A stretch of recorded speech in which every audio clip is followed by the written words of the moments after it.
Hello and welcome to another episode of Speculative Speculations. I'm Varsha.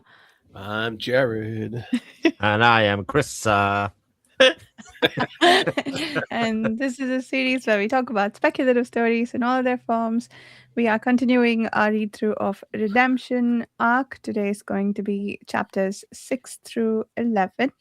We read approximately 100 pages of the book that we are working on at the moment every week, and then we come and chat about it or rant about it, as the case may be. Next week will be chapters 12 through 18. Short story for today is Blood Child by Octavia E Butler. I said it correctly that time. Uh, and the short story for next week, again from the Big Book of Science Fiction, is going to be Variation on a Man by Pat Cadigan, who is also an author that I've heard of but not read. So that should be interesting. Very good. I think that's everything. If you'd like to join us, please check out the Patreon forum. That's where we do all the planning. That's all. Now we're ready to to jump in. Chapters 6 through 11. Did the book improve for you? Did it fade? Roughly about the same. What did we think? I feel that question is directed to me. Maybe a little bit. No, it improved. The book improved. And there's a reason for that. The very things I was complaining about last week started to happen in these sections, especially like the very next chapter. When like last week you guys mentioned something about the messages and the time dilation, then all of a sudden we hop into chapter 7 and he's talking about messages from the future, and I was like, oh, there it is. So that was pretty cool. I was just like, oh, okay, good. And then the reading went on. We started to get some history, which is also what I was complaining about last week. And so there's mentions of archived footage from the future, possibly. There's disturbing messages about existence itself.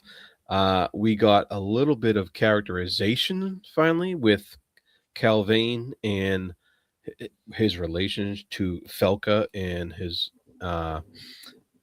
and that in Galliana, and we got some mention of the history of Earth that froze over a little bit, and some kind of battles at Mars, and I was like, okay, this is starting to make sense now that some of this history is starting to form the the current times that we've trying to be figuring out and read about.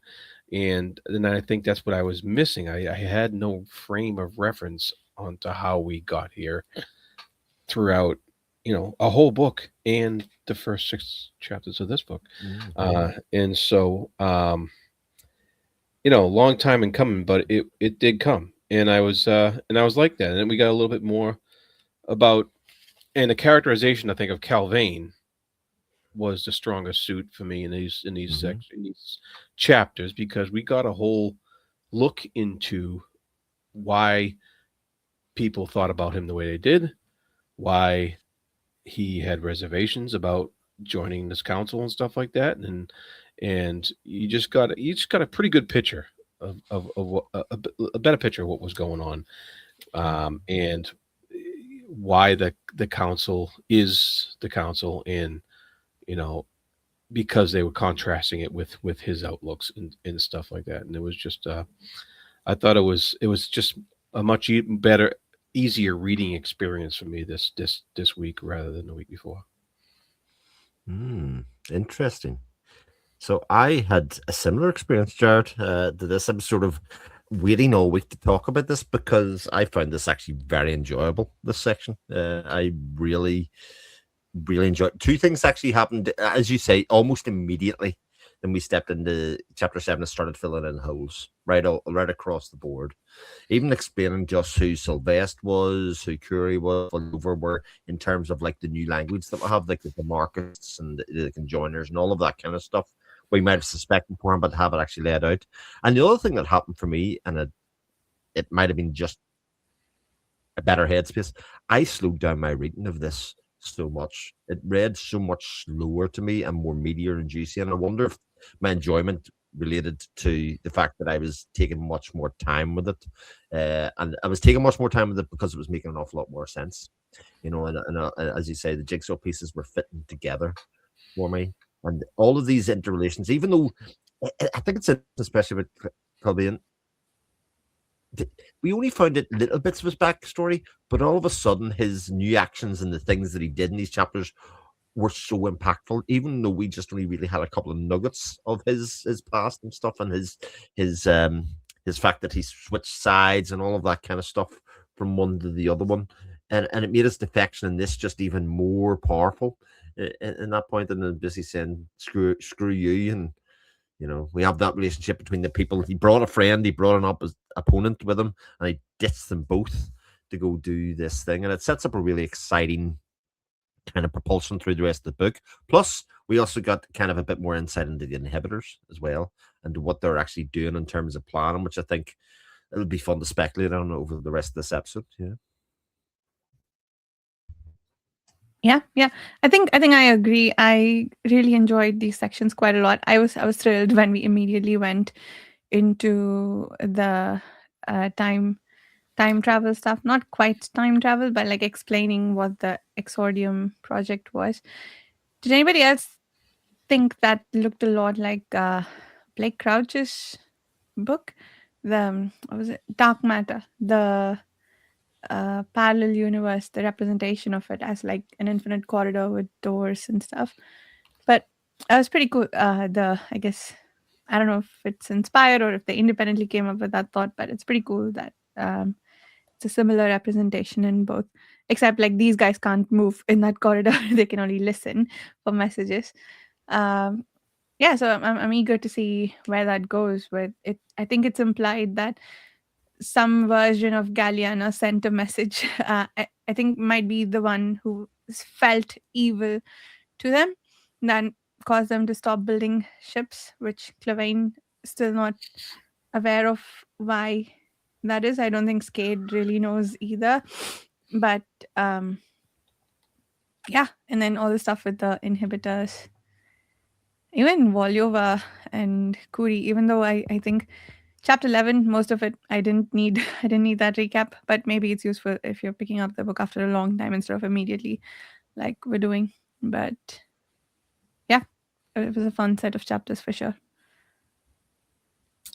Yeah, no, the recap kind of served a little bit to help me take the events of that first book and relate it to the inhibitor threat more than the first book did. Interesting. Because the first book was, they only mentioned, but I never put together that what they did with Resurgam and the whole thingy there with the merging with it or whatever Sylvester did. It to me it felt now like, oh, okay, this event is kind of related to the inhibitors in by the fact that it's kind of waking them up or signaling them in some manner that the inhibitors now have a intelligent threat to them, what they perceive as a threat. And I really liked how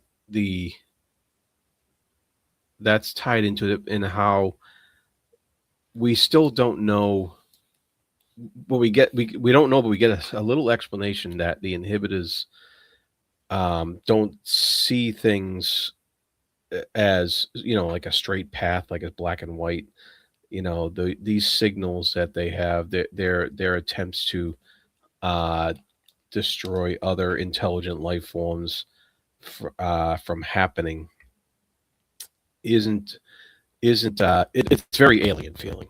It's not it's not like we would relate to it like one country trying to conquer another country or something like that. It's quite different, and I'm looking forward to more explanation of that as we go forward, to see how that all works. Yeah, yeah, I agree. And I think we talked last time about the fact that the inhibitors don't really mind how long they take to do something. And we Mhm. learned a little bit more about them, which all very interesting things, like to try and piece together and figure out what to do with. Like the fact, so first they said they're apparently trying to prevent some catastrophe from their perspective. Um, that's going to happen 13 billion years later if sentient life does, or specifically starfaring sentient life does come about. And then the fact that their response to the destruction of any species needs to be proportionate to the technology that they have built, apparently, for some reason. And okay, I don't really know how they figured that out. I think we got this information from Volyova, but it's interesting. Or maybe it was Kuri, but she could know because she was sort of briefly in contact with the inhibitors. But yeah, so that bit was interesting about why that is, like, why do they have this restriction on how, on the measure of their response to the sentient species that they set out to destroy. And and then finally, apparently the conflict that happened all those billions of years ago had something to do with metal, which is interesting. Does it have to do with the fact that, like, the machines are made of metal, or like were they trying to build the best machines and maybe causing them to destroy each other and they didn't like that? Like, yeah, is this some interesting um things to think about there. But yeah, that's all, like, a lot to think about with the inhibitors, like you said, Chris. Yeah, I mean the inhibitors are such an interesting uh, sorry, antagonist, should I say, in this story, because in essence, the sort of good guys long term, right? They are going to Inhibitors, stop you this. think? Yeah, yeah. Then happens. Well, they're trying to stop the end of the world. Essentially, that's essentially what they're Mm, trying to do. And it's just one of the many things that makes me think of Water, Light, and Shadow. Actually, in this book, a lot of the mm, themes and things and the way it's told and this sort of repeating of stuff that we were introduced to before but didn't totally understand in the context of the last book has been restated here with new information, and it's starting to piece together. I got that feeling through this quite a lot, and then obviously the threat of weapons, etc., that we shouldn't be using.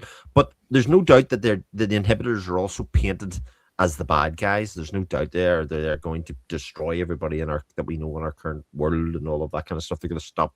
They're just wiping out races. They're doing genocide essentially at that point. And so you put that together with the fact that only certain people seem to know what's going on, like Volyova, like Curie, because of their experiences. But also Skade seems to know because that again, those ships that they've been building as they're being kind of worked out, they're an evacuation. They're evacuation ships. They are not be used for fighting. So, and he works that out, and I thought that was a really nice reveal because it was sort of were inside his head for a little bit when they went to the planet, and they said, "Look at the size of these ships; they would hold so many people." And then when he runs away, and his final words is, "You're planning for an evacuation; you're not planning for a fight." So obviously, Skade and the council know what's happening as well to a certain degree as well. So how do they know, and what do they know? And even their search for the cache weapons, as it is, I thought there was multiple cache weapons, but it turns out the cache weapons are all on the yeah. ship.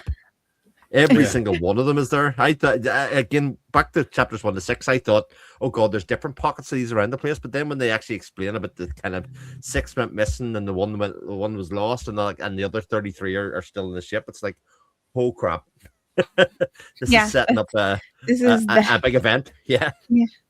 I forget who it was last book. Maybe it was Jared. Was wondering where those weapons came from and how they got hold of them. I guess we Mm. know now.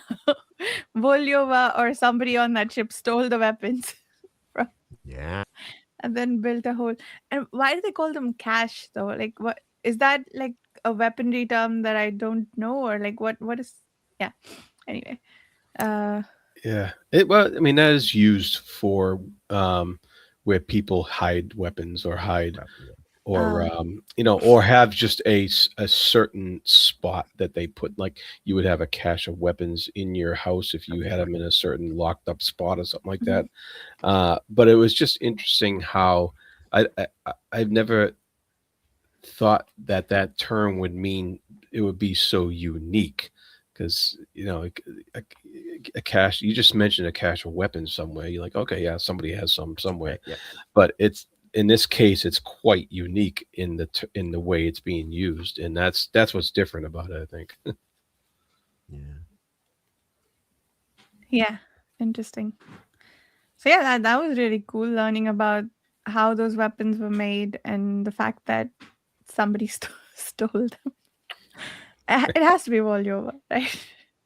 She's the Yeah. one who can operate Yeah. them, It and seems to be. she's Yeah. got the technology figured out, which is cool. her Like I feel like her I respect her a lot more yeah, now for well, her, or maybe the captain did it yeah, originally, and Possibly. maybe. Yeah. she Yeah. just took charge of them or something. Who knows? Yeah. Yeah, well, to be fair, they do seem like they were mercenaries. Like that seems to be where they were from. Like they were almost pirates in a way, trying soldiers of fortune in some ways. So the fact that they would have stole the weapons actually, I think, makes logical sense for the group that they were with Soldic and all those characters from the last book that are now no longer with us. The other thing about the inhibitors that I think they touch on a couple of times is that the fact that their efficacy is going down. That as time has passed on, even though there's 13 billion years to go in this kind of crusade to save the world, their ability to work in it is not as efficient as it was, and it was linked to that knowledge. Sort of comes to the things that they got off Hades and the knowledge base that was there at that time. So again, we got all these other links to again what happened at the end of book one, which we got a pretty good sense of, but not actually what was the effects of Hades and the knowledge store that was in there, and even what happened to Sylvester, because again the implication was that Sylvester was dead, but actually he's been kind of sucked into the consciousness of Hades still, and he still sort of exists and lives in there, according to Curry, and she would know as it goes. So like it felt like every chapter had just this extra layer of depth kind of added to the whole story the whole way along. And I think if you're like we've talked about this many times over the discussions, this book is so full of ideas and so rich with world building that to not have that payoff felt like why is it not paying off? Whereas these 100 chapters big terms of payoff in lots of different areas. Yep, I agree. Very I- cool. Yeah, lots of cool stuff. I, Mhm. I found it interesting that Clavane, um, uh, the he mentioned something about the patent jugglers, and um, he stole a conjoiner drive from dissident skyjacks, and he like he's going through his history a little bit there, and um, he mentioned that he survived and nearly always triumphed. He said there are other universes where he had died much earlier, and he hadn't Yes. been less skilled in those histories, but his luck just played out differently. And he could not extrapolate his run of successes and assume that he was bound to success in the next hurdle. I, I found that interesting that he actually just seems to know about other universes where he failed, or his other selves failed, and I'm wondering if that's going to be explained or explored a little more as we Yeah. go along here. Um, Yeah, that was interesting. And on a similar note, maybe I don't know, where we leave off these chapters. I think Skade has been pretty badly injured by Clavane, Mhm. and when the rescue ship comes, I forget the other guy's name, Rameros, Remontoire or so, yeah, something like Reman, Remontoire. Remantua. Remontoire. Yeah, he says that Skade is currently dead, as if they're able to revive her Yes. from the dead. What?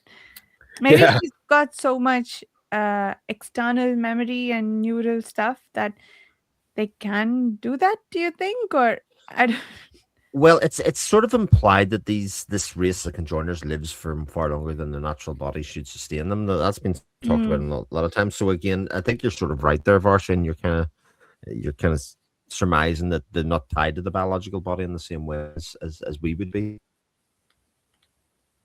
yeah, yeah. Right. Yeah. Not at the moment. Currently Yeah. dead. Is she alive? Not at the Yeah. moment. No. No, no, Which no, no. I'm also reading Deadbeat at the moment, which is a lot Ah, about necromancy, the Dresden Files books. That's just a really yes. strange thing to read with that mindset. Not she's currently dead, but we'll bring her Yeah, back. yeah. And also, like I have to say, not for the first time, and certainly probably not for the last time. The short story this week also links quite heavily into this theme as well. That's true. Mm. Interesting. Yeah. Yeah. So yeah, What do you think is going on with that thread with Xavier and Ant- Antoinette? Is it? Did we get Antoinette Dax. Yeah. Antoinette Bax? Yeah. The did both Xavier sections happen in these set of chapters? We didn't meet Xavier Yeah. last week, right? No. Yeah. No, I think we did we not? It's not. Yeah, we had Xavier who was working, and then he thought she was dead, and then he got notification that she came back. I thought that was last week. I could be wrong. To be fair, now that you mention it, Yeah. but I yeah, thought where that we that left off with her was that she just got like the bump out of the gas giant, but out I of could be wrong. gas But yeah, man.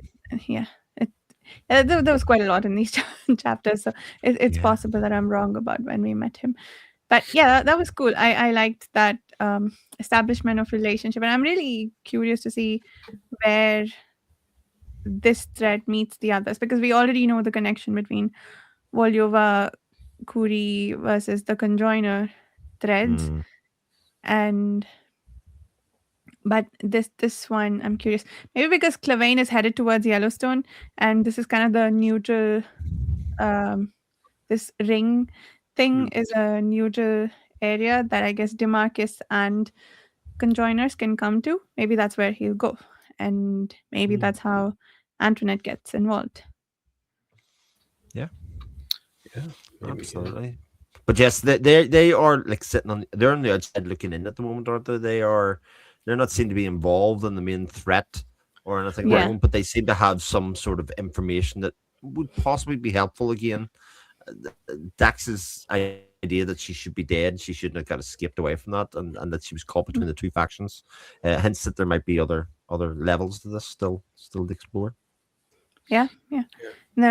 There was an asshole probe policeman the same one we met in the first set of chapters, who wanted to come find out just what she was doing with the dead body near the gas giant.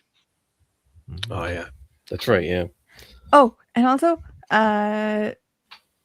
like the pigs, but better. I think we have working monkeys and orangutans on this ring.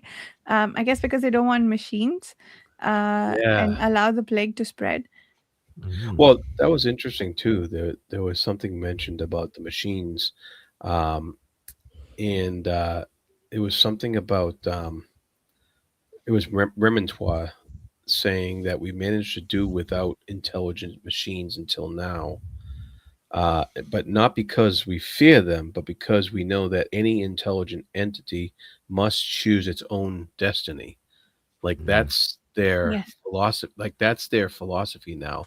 That's their reasoning behind not using AI. Basically, is that not because they're afraid of AI taking over, but they're afraid, but they don't want something to become intelligent and then not have a choice in its own destiny. And I found that an interesting philosophical viewpoint towards an intelligent machine that you don't really hear talked about today. Um, Yes. Today, the discourse is we're all afraid that the machines are going to take over, and what have you, or they're not. You know, But either we'll way. continue to build them Yeah, regardless. and we'll keep Mm. building. Yeah, and And so I found that different. I found that a little different than the usual intelligent machine discourse we get in science fiction. Yeah. Yeah, no, that was really refreshing to see. I can't remember if we saw that perspective in any other book, but yeah, this is something that I've been complaining about for a while since I've been seeing like there's some like company that got funded in Canada or somewhere that they want to build actually sentient AI or something, and I'm like, oh, to what end? To what Yeah. end? Like, it, and it's going to be a form of a version of slavery. And anyway, so I like this. I like this perspective in this book. Yeah. Yeah. But Other that's things mhm. I was going to say, all other things that I liked. I like the info dump of how Clavine got his close council memories. It's like nothing happened, nothing changed. Well, ask yourself a question, Mm, and I'll be there. And Right. again, I thought that was super cool. I thought that was great the yeah, way he was going. I have been fooled. I have been tricked here.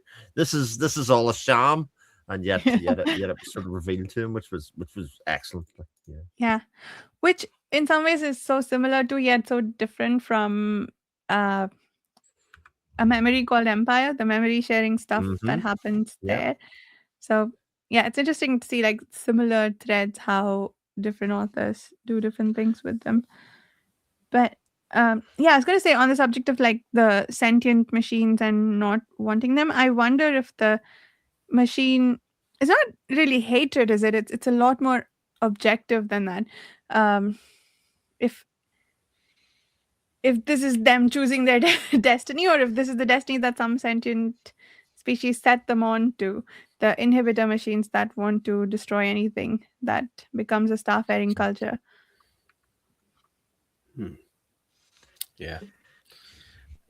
Yeah, that's well, are the inhibitor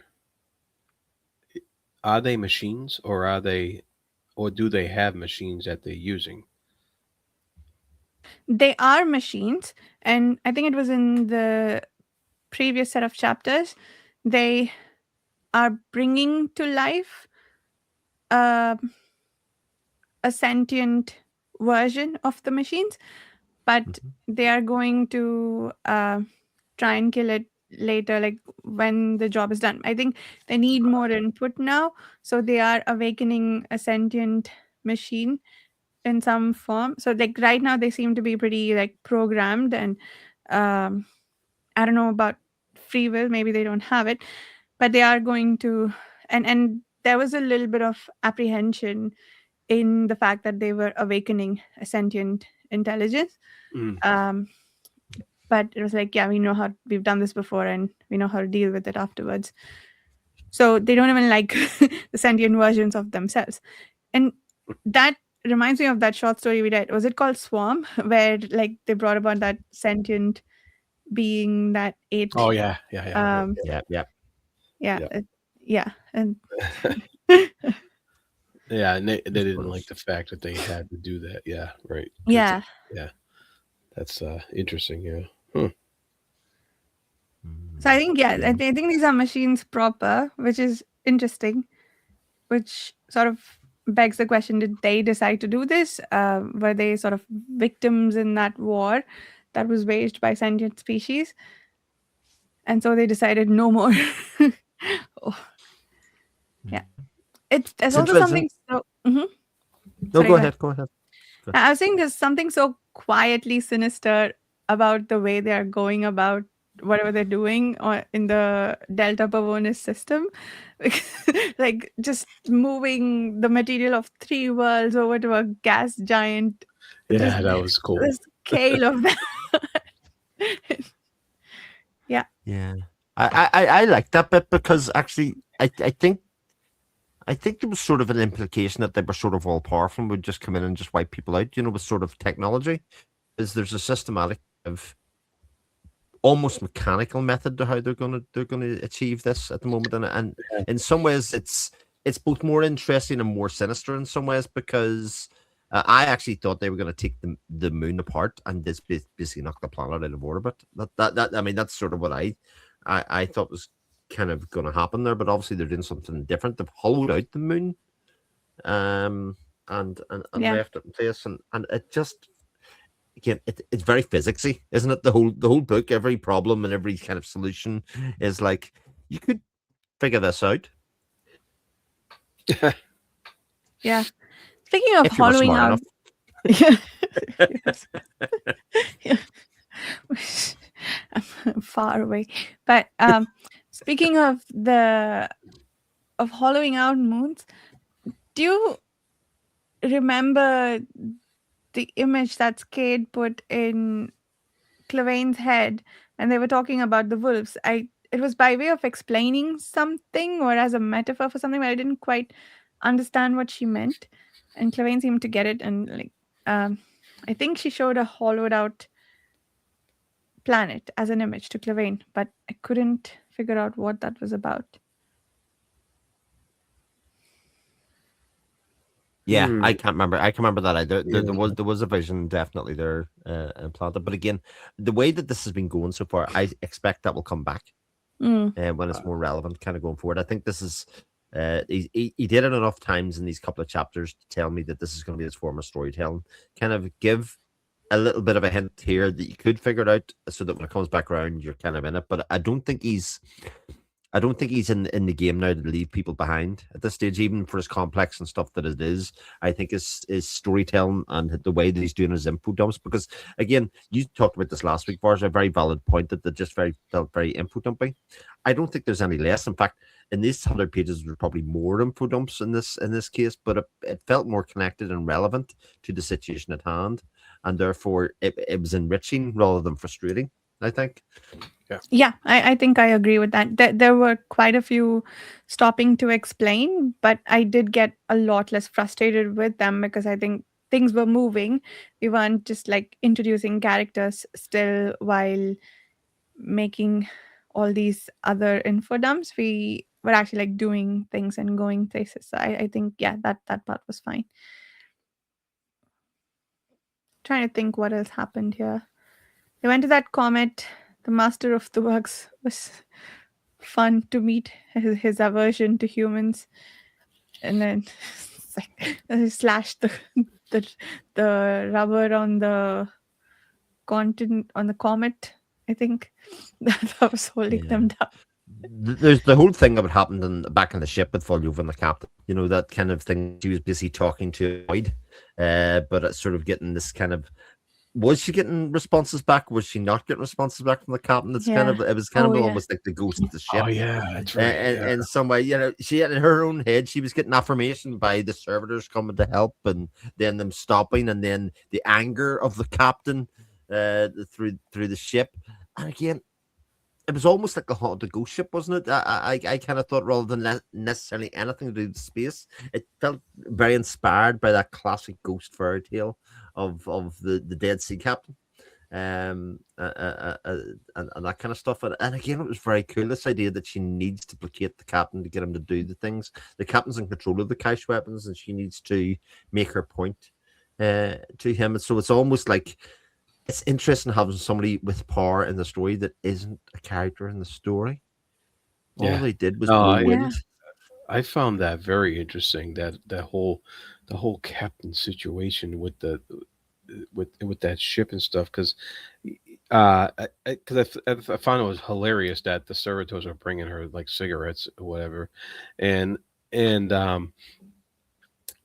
but it wasn't like because because they somehow knew she liked them, not because she specifically asked for them, but that was the only way that it could communicate at that point, and that was the only way that they could do it. That it was a communication of, yes, we're not just going to kill you, we're not just going to shoot you out the airlock, we're not just going to have these servitors take you apart and dismantle you, the and it was just an interesting way for Reynolds to show us how the ship was responding, was understanding what she was, and the way she went about it. I thought was very brilliant because she knew from experience that she had to approach this differently than she would anybody else in the universe, or a regular person in the universe. So this entity is um is fascinating, and I hope it plays a continue to plays a fascinating part in the unfolding saga of the whole thing. I hope this captain entity, which seems to be a something new, um, and unique in the universe, maybe something that the inhibitors could eventually be concerned with, afraid of, or just don't know how to deal with on some level. I think that will be very fascinating going forward. Yeah, which I'm thinking about that a little more. The melding plague, which is what the captain caught, right? Hmm. Um, we haven't really been told what that is. It seems to be like something that affected people with implants and or any machines that are in the neighborhood, and they sort of take over, which felt somewhat similar, not quite. It was different, but slightly similar to what the inhibitor machines that were on Galliana's ship did, right? Like at least what's happening with the captain feels a bit similar. So yeah, I think I was also wondering, Jared, whether um, the way the plague is treating the captain might help these guys somehow overcome the inhibitors. Maybe not with weapons, but like just not allow them to read them a certain way. Or maybe the machineness of it all will allow them to think these people are like us. And so let them go. Yeah, I'm curious to see if that plays more of a role than just here, help me use the weapons that you control. And- Yeah, it's definitely Yeah. interesting, and you're right. It's more than implied that there's more to be told about this melding disease, Oh and yeah. especially when we've already experienced, like you say, these other seem to be quite similar kind of color, liquid for the cubes, all of that kind of stuff seems to be reasonably similar to what's beforehand. So it maybe the melding disease was a previous attempt by the inhibitors of the wolves to kind of control this that was ineffective in some ways, or whatever it was. But yes, the idea that the captain is seen as a malevolent force at the moment, like almost like the haunt ghost here that needs to be kept happy or needs to be released from their ire or their hatred or whatever's the pain that's going on here is such an interesting kind of twist to the likes of Volova or Curie or Clebain, who all seem to be about trying to save the world from this threat, and they've got this resistant force that's not one of the inhibitors of the wolves. Yeah. yeah, I agree. That's I'm Mhm. really glad that Volyova is the one with the weapons. I initially was not. I was like, oh no, Clevain has a big battle in front of him to take the weapons back from Volyova. But now that we know that the conjoiners wanted the weapons back just to make good their escape from the system, while Volyova is actually using it to stop the inhibitors from just trying to destroy all of humanity. I think, yeah, she's the better owner of the weapons for the time being. Yeah, I would agree. Cool. Anything else? I feel like we've covered the chapters quite well. Yeah. Mm. I, I'm quite Yeah. happy and excited to keep on going. I'm just like, Yeah. yeah, because I finished my reading. Was And it maybe Tuesday or Wednesday? And I was like, oh, come on, let's get chatting. nice. Um, I and keep finished going. mine this morning Oh, I've no doubt. on the way to work. When you say this morning, you mean 5 minutes before recording. It's absolutely fine. Oh, 5 minutes Um, before recording, I finished Blood Child. oh, okay, nice Ah, segue. there we go. There's our segue. Yeah. Yeah. All right, so on to Blood Child. Who wants to give us a summary? Well, I'll try and give it a go as usual. I mean, Octavia E Butler, somebody was not nice to her at some stage in her life because she has some dark and twisted shit in her Yeah. head. This is grim.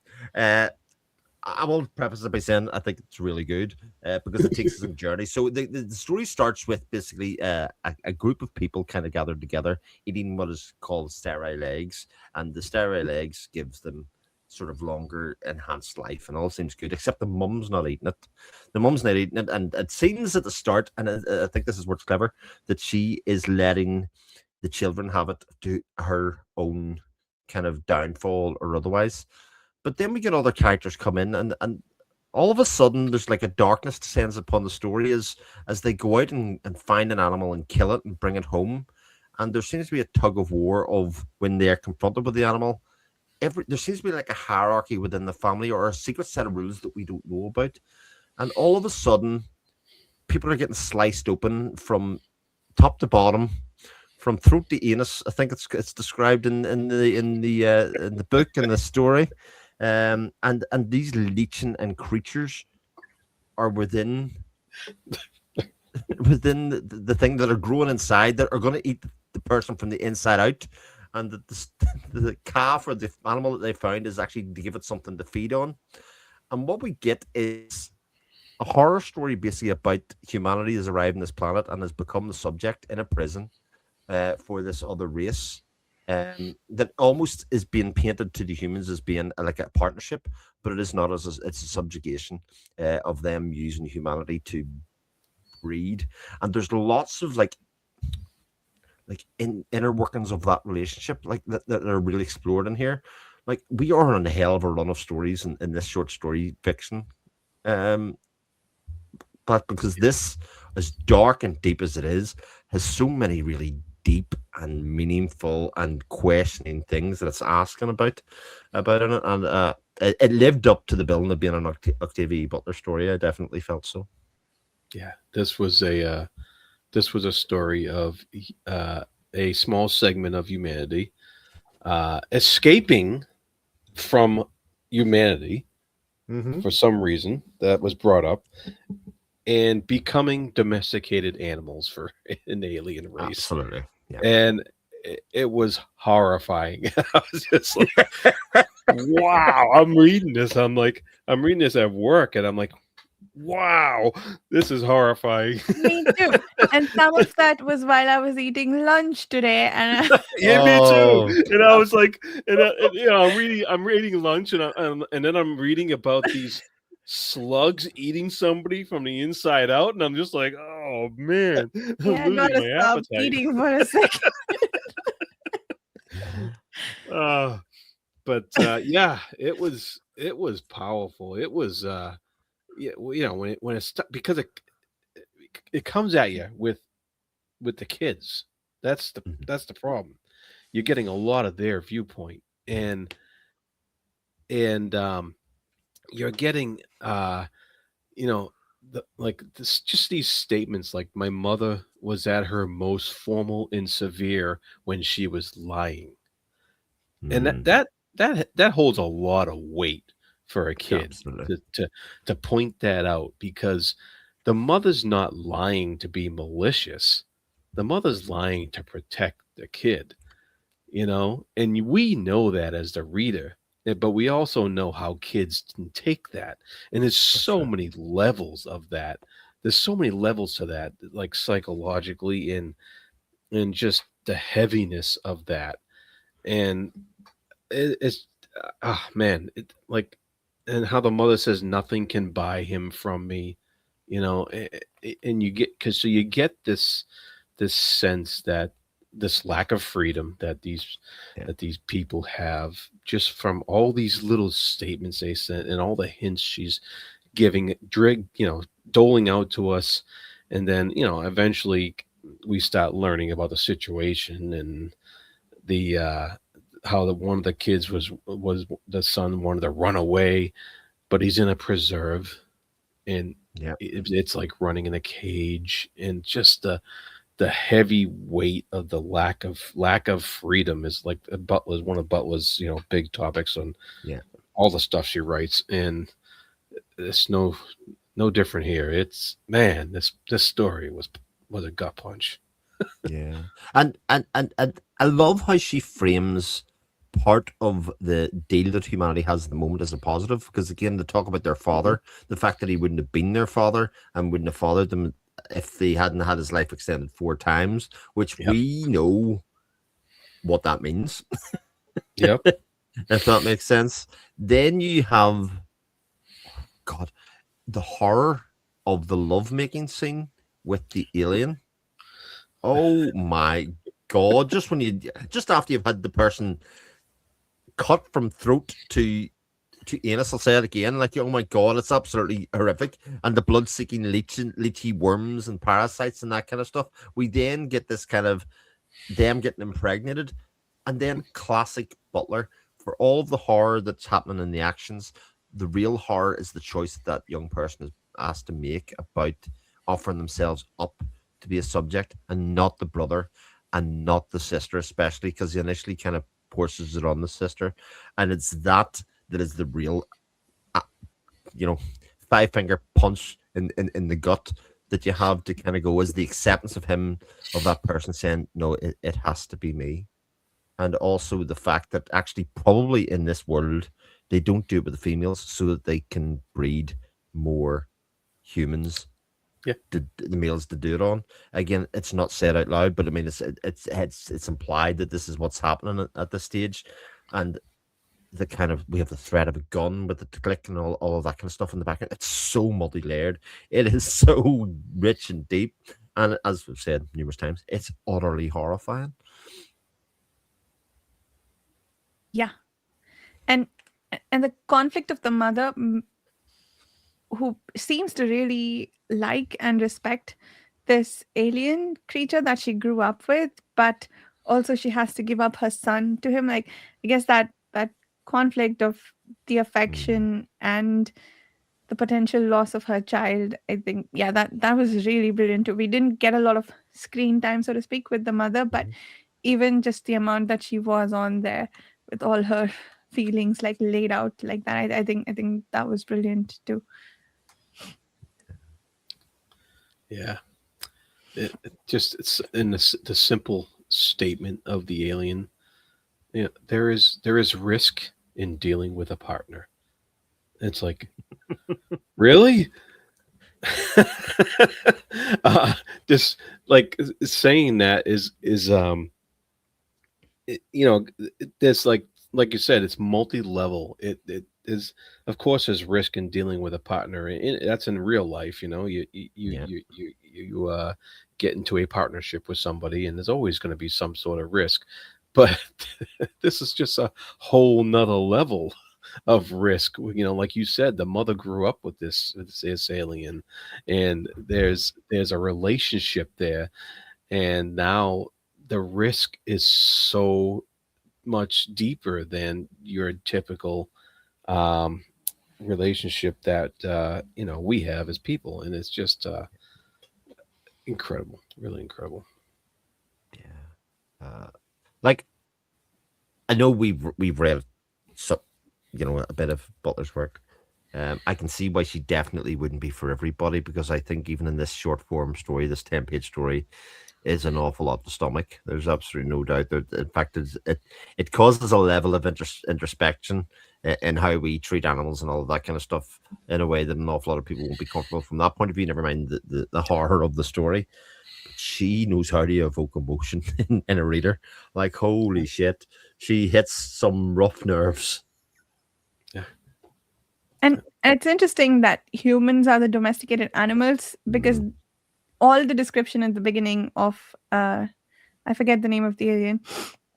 It made me think of like a cow and like the human sort of sitting up against a cow maybe, and like it's a completely reverse dynamic if you think about it. She has a tail and everything, and she's got like many legs that cage Well, a again, that human. idea that Yeah. they stun them and cause them hurt, so Oh yeah. they centralize their pain somewhere else, and they sort of Yeah. so they can sleep. They almost Yeah. tranquilize them. Again, it's cruel to be kind, and Yeah. also I don't think it's by accident that the naming convention of the alien has like an African sort of feel to it, Mm. Tagati and Oh that kind right. of stuff. Again, thinking about how the kind of themes that Butler's written about in parables. I think like you say, Varsha, it's complete role reversal and kind of getting people to look at that and think of that Mm, in multiple levels, mm, in terms of how we treat people. Because yeah. it's just yeah, And Yeah. also, I think there's a bit of deviousness to what seemed to be kindness to the mother at the beginning. Like she saw that she was tense and like, gave her forced her to eat some of the egg and then like put her to sleep. And when you realize that that's because she was going to quote unquote take her son tonight and she wanted her to be asleep through that. I think, Yeah. yeah. Yeah. Yeah. And there's also this theme running through it of how much how much do you tell children about mm, what really goes on in the world? How much do you give away? And that was constantly coming up, um through the main character, because she's young, and you shouldn't have seen that yet, you shouldn't have seen that yet.